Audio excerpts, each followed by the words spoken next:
I'm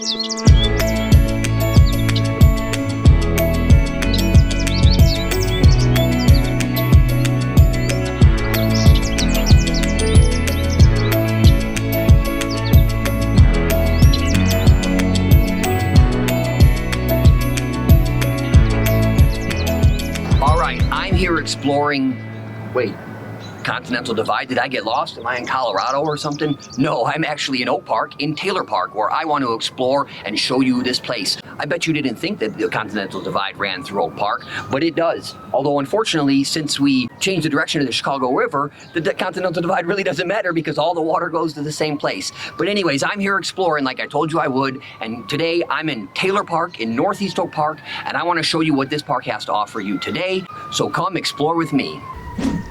All right, so no park would be complete without stuff for kids to play on. I have no idea what this is, but it's a bunch of ropes that you can climb on. But I always love climbing on things, and so I climbed up here for you today. So this is one of the things you can do at Taylor Park.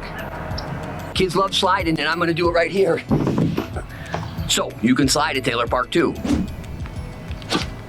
Did you know you can play tennis here? They got 6 tennis courts.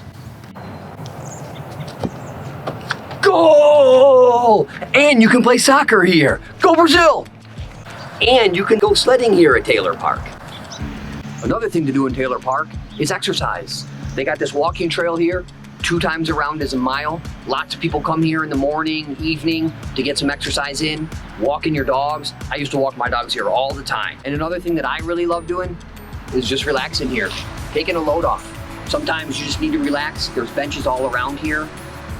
Just enjoy the park.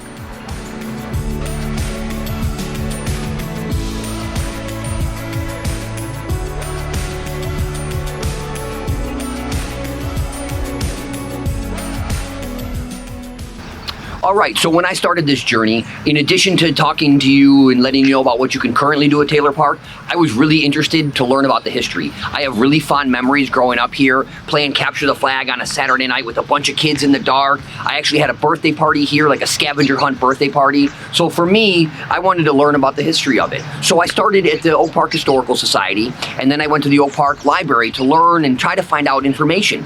Honestly, I was shocked at how little photographic and visual evidence there is of this park. But here are some of the things that I learned. One of the first things I found was a map from 1908 that showed that on the south side here by division, there was 3 structures. This was actually an area that at one point was in the late 1800s was owned by a Mr. Purcell, who owned about 102 acres around here all the way to Austin.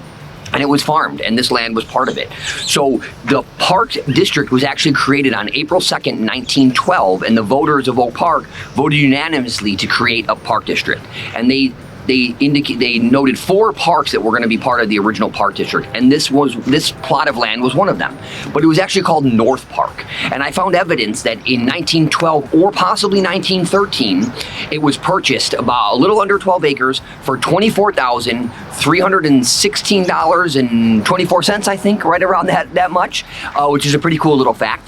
I'm not exactly sure what was here originally in 1914, but I did find evidence in 1937, a map and some other documentation of what was here in the 1937. There was 6 tennis courts, there was a cricket field, there was 4 softball diamonds, there was a baseball diamond, there was a fire pit area, and there was a bandstand, which was actually over there, right here.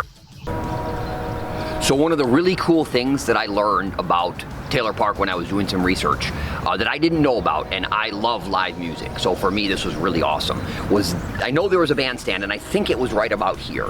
I wish I knew from pictures, but I could barely find any. So there was a bandstand, and in the 20s and 30s, from the best that I could find, they had like a summer concert series, and I read in one place that there was like a concert with 4,000 people. I can only imagine how cool that would be, and I wish that we had more evidence of this. But there was a bandstand here, and they used to have programs and concerts. They had a summer concert series. I found a program where they had like a Verdi performance. They ended with the Star Spangled Banner. So how cool would that be? Would have been, you know, in the 20s and 30s, families coming here, watching live music. To me, that's just such a cool history of this park. Another awesome thing, unique thing that I found out about this place is they're used to, in about 1938, they built a 640-foot stream. I believe that it started here. There was a 1,000-foot well they dug, dig to get the water for this stream. And I believe, I don't know how, if it was like this when it started, but at one point it was the concrete channels. There was bridges over it, 640 feet all the way down to the northeast corner of Taylor Park. And kids used to play in it. And I believe that the rumor that I heard from a neighbor of mine, or that I know who grew up here,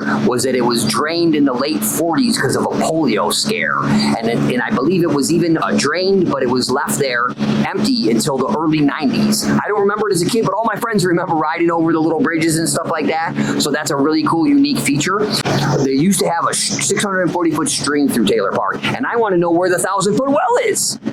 So that's a lot of what I learned about Taylor Park. There's been some other changes. In like 2011, they did some changes down at the east end. They made a wetland area. And of course, they changed the playground over the years, but that's the bulk of what I learned. I'd love it if people out there, if you have photographic evidence, if you have stories or something, I'd love to hear about those. I'd love to donate that stuff to the Historical Society. So that's Cory Kohut exploring Taylor Park in Oak Park, Illinois.